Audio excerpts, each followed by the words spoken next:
I got injured. Abs are made in the kitchen, so sore. Routines, progressive overloads. I felt stronger. I don't know what came over me, but I quit. Not the best ab exercise. Forearm stands, yoga butt, skip desserts, a waste of time. Keeping it intense. Do the splits. What works for me? Very restricting diet. Recipe for disaster. Risk of injury. Skip a workout or hours of research. I'm not running. I changed my mindset. Muscle definition. It's a lifestyle. Intermittent fasting. That's weird. Pressuring myself. Going through the motion. I stopped stretching. Don't get me wrong. I got addicted. More protein. My workouts love. Movement is movement. Not sustainable. Boost of energy. It was too much.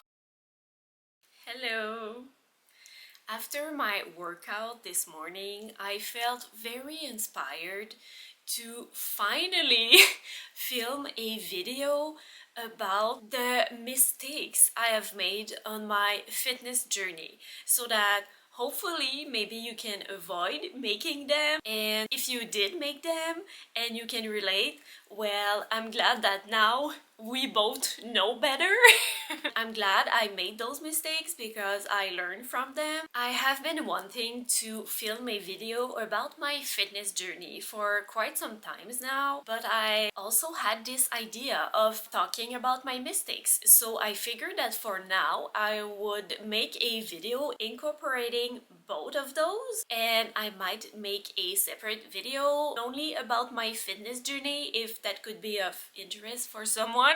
My first mistake was prioritizing only one type of workout. I started my fitness journey when I saw a girl on Instagram doing a forearm stand, and to this day I still don't understand how I came across that post because I wasn't following any calisthenics or yoga accounts. I didn't even know what calisthenic meant, and I was always curious about yoga, but I was not following any yoga accounts. So that's weird, but I took it as a sign from the universe that it was time. I knew about handstands, as I think everybody knows about handstands, but I've never seen anyone doing a forearm stand. So when I saw that picture, I decided that I want to be able to do that too. I don't know what came over me.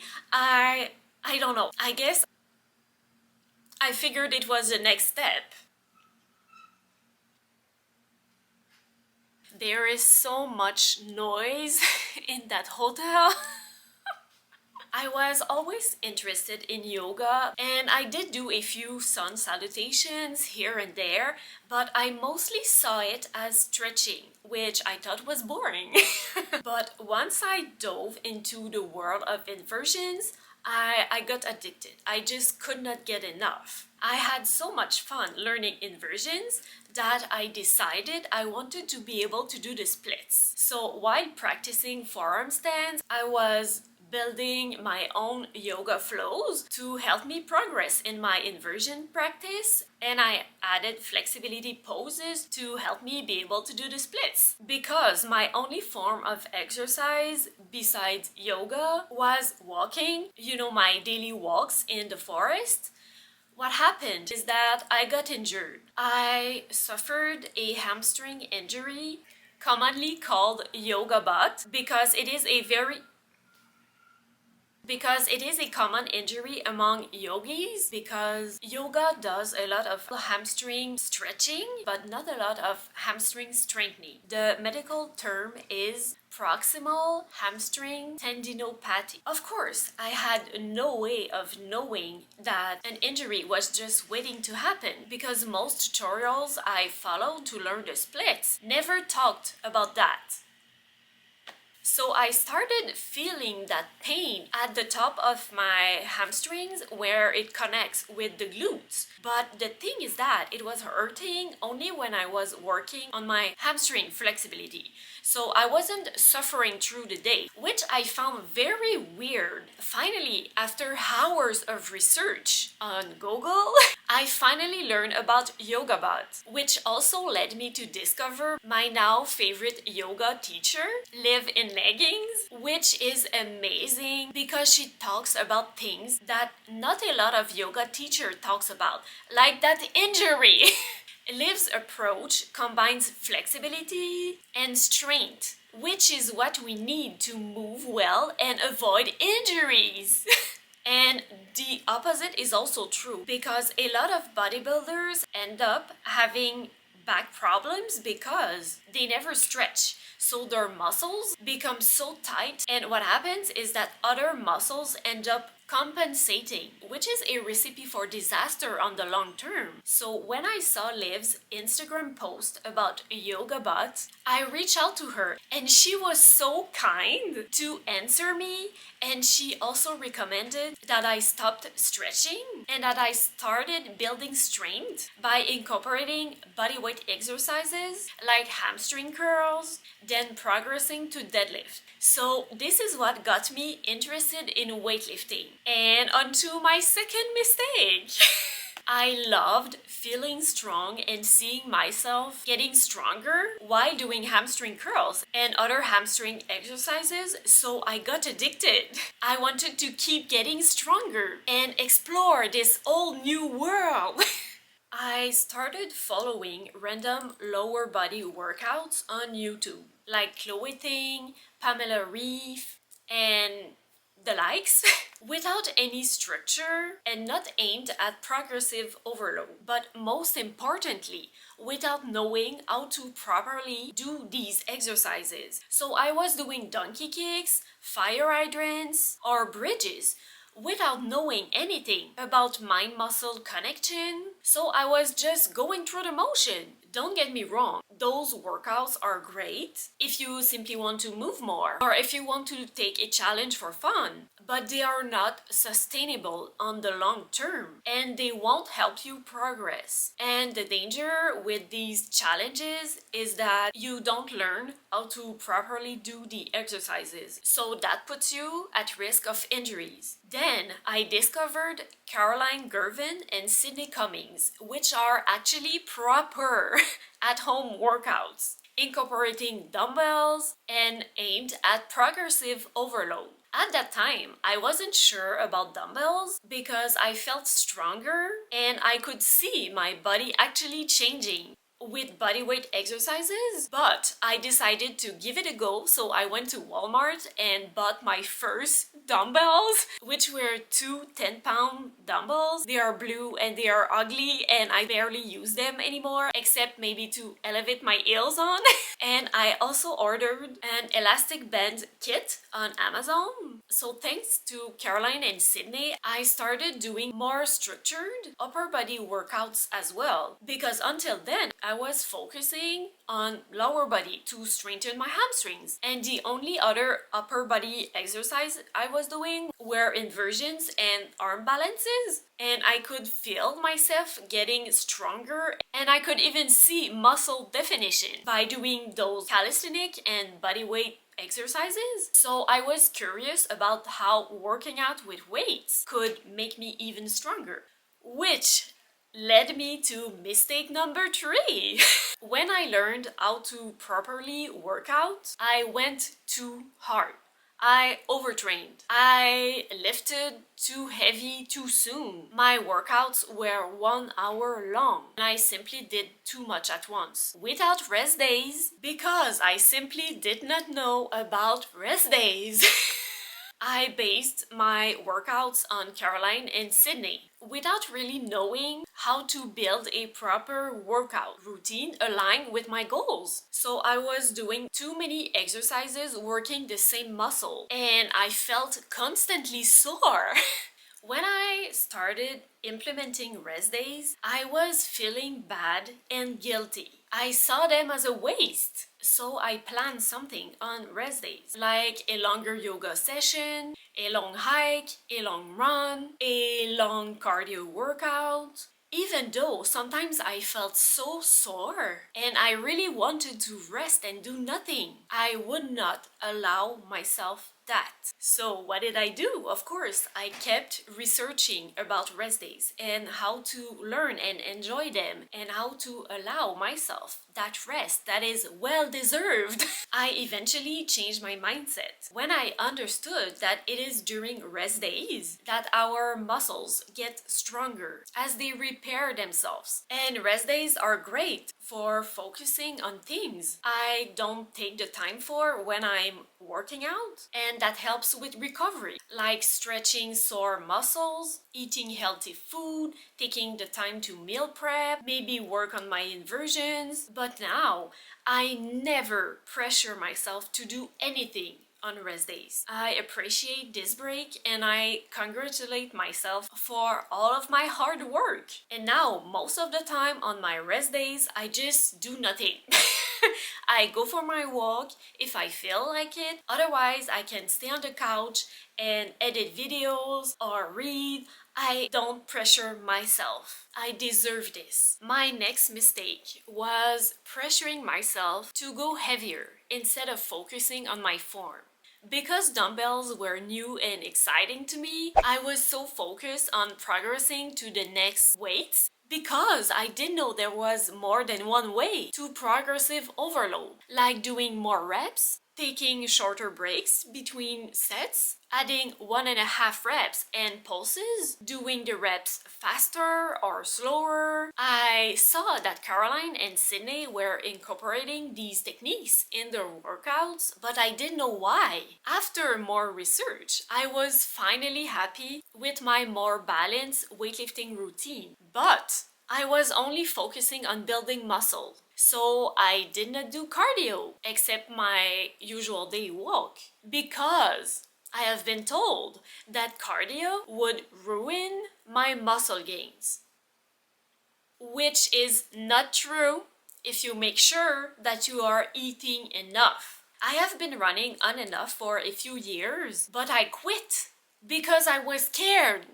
I thought it had to be one or the other. Speaking of eating enough, I wasn't, because I didn't know that weightlifting was burning so much calories and that to build muscles, your body is consuming calories. So I needed to eat more to compensate for that. I have been doing intermittent fasting for a few years now, so that meant I had to make an effort to eat more for my 2 meals of the day. I also fell into the trap of trying to eat mostly clean food or whole food and being wary of anything over-processed, which makes it harder as a vegan to get more protein in my diet, and it is simply not sustainable on the long term. I also learned that beans are not a main source of protein. They are mostly carbs, which as a vegan I eat a lot of. So I had to tweak my diet a bit. For example, I started adding protein powder in my daily oats, which makes them more filling and I get more protein and they taste even better.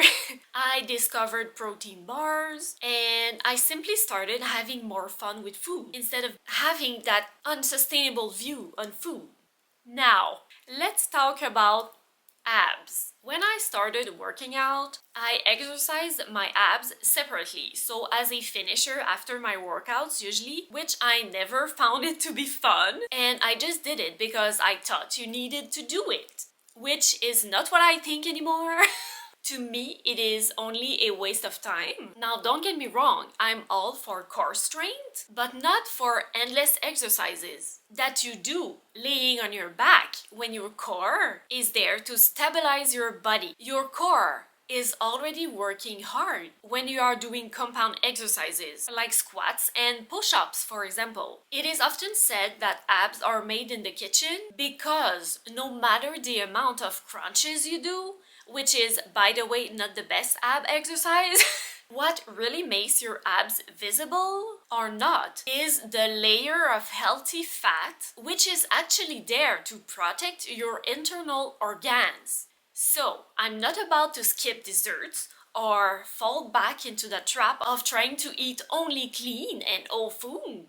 For abs, also keep in mind that you cannot spot reduce fat and that whether your abs are showing or not is also due to genetics. People who have super visible abs are usually not on a healthy level of body fat and are eating a very restricting diet. So, for example, like bodybuilders who are restricting for a competition. But again, maybe it's in their genetics. Me, for example, I don't have a lot of body fat, so of course my abs are showing no matter what I eat. But it doesn't say anything about my health. And more recently, I actually talked about that in, I think, my reset video. I realized that I was too rigid with my fitness routine. I fell into the trap of thinking that I had to stick to a specific type of workout or to do it a certain way, and feeling bad if I had to skip a workout or modify it for traveling or if I had low energy. But now I am realizing that movement is movement. It doesn't have to look a certain way. I don't have to stick to my 40 minutes workout every other day. If all I have time for is a couple of squats, well, that's what I'm doing. If I don't feel like it, but I know that I will feel better after having done a couple of push-ups, well, I'm doing the push-ups and that's all. I'm trying to keep in mind that something is better than nothing. I can't give my 100% every day. This is not realistic and it is not sustainable. My goal is not to be a bodybuilder, so there is no end goal. This is a journey. My goal is to be healthy. I simply train to live a long and healthy life. It's a lifestyle, not a competition. That's not to say that I don't have a routine. I'm someone who thrives on routines and I like to schedule my workouts and everything, but within that routine, I'm allowing myself grace. I realized that I was too hard on myself and now I'm simply trying to be more aware and not be so hard on myself and giving myself grace. So, where does this leave me now?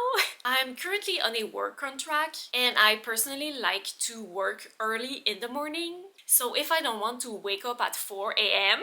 to prioritize my workouts, I have to keep it on the shorter side. So usually between 30 and 40 minutes while keeping it intense and aimed toward progressive overload. I really want to train in the morning because I know myself. This is what works for me. I know that if I put it off and I come back from work and expect to work out, that won't happen. I won't have the energy and I won't enjoy it. For lower body, I usually do 4 sets of each exercise and between 8 to 12 reps, I'm doing a squat variation. So either Bulgarian split squats or hill elevated squats with 1.5 reps or pulses. Then I have started incorporating jump squats, which I love.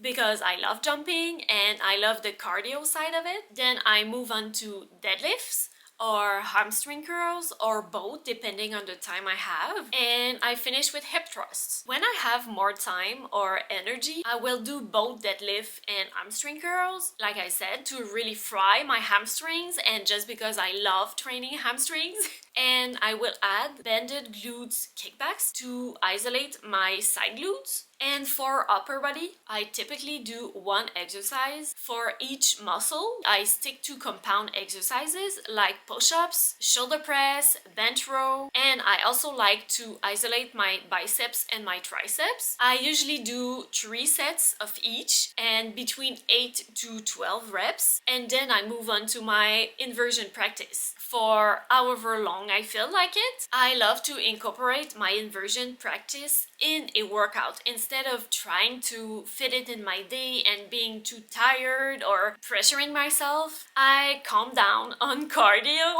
because I just felt like it was too much, and it was too much.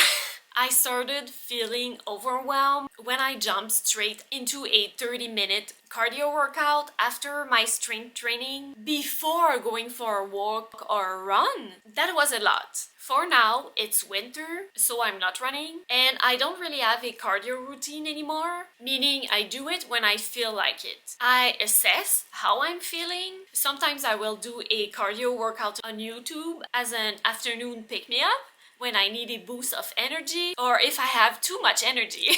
Sometimes I go for a walk and sometimes I just don't do it. After all, winter is meant for resting, and right now I am really in a slow season in my life. I really feel like I need to slow down and enjoy the moment, and that's it.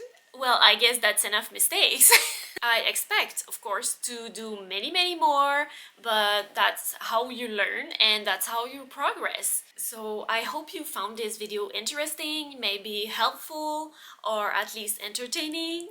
Thank you for watching, and I will see you in the next one.